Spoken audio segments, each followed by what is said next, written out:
I got hired at this place, and a couple weeks after I had started working there, this guy, the guy who was directly training me, he keeps asking me out, and I'm like, no, you're my boss, and he's like, I'm not your boss. One night, I tell him, you know, I can't hang out with you tonight. In reality, I was just a little sick of hanging out with him. I saw him all day at work. I see him all the time when I'm not at work. I kind of don't want to see him.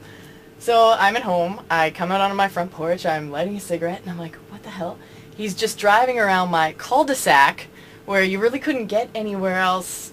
You know, it's a cul-de-sac. You just drive around in a circle. So I had been dating that guy for about 3 weeks, and I called it off because he was creepy.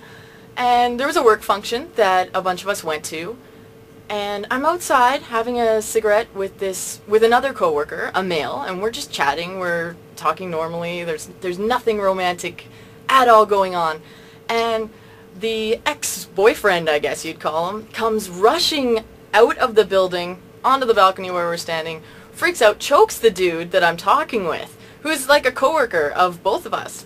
And nothing was brought up at work the next day. The man who was choked did inform our management that, you know, this went on at the kind of company function, but nothing was done at that time. Everybody kind of started to think that this dude was crazy.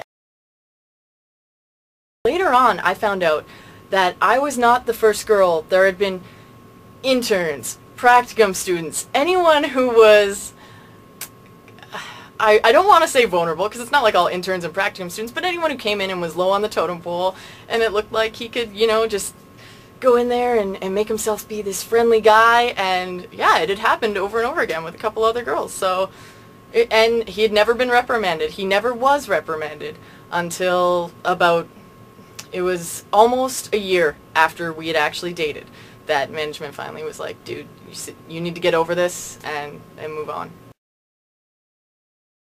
When you call someone a slut enough times, no one in management can take you seriously.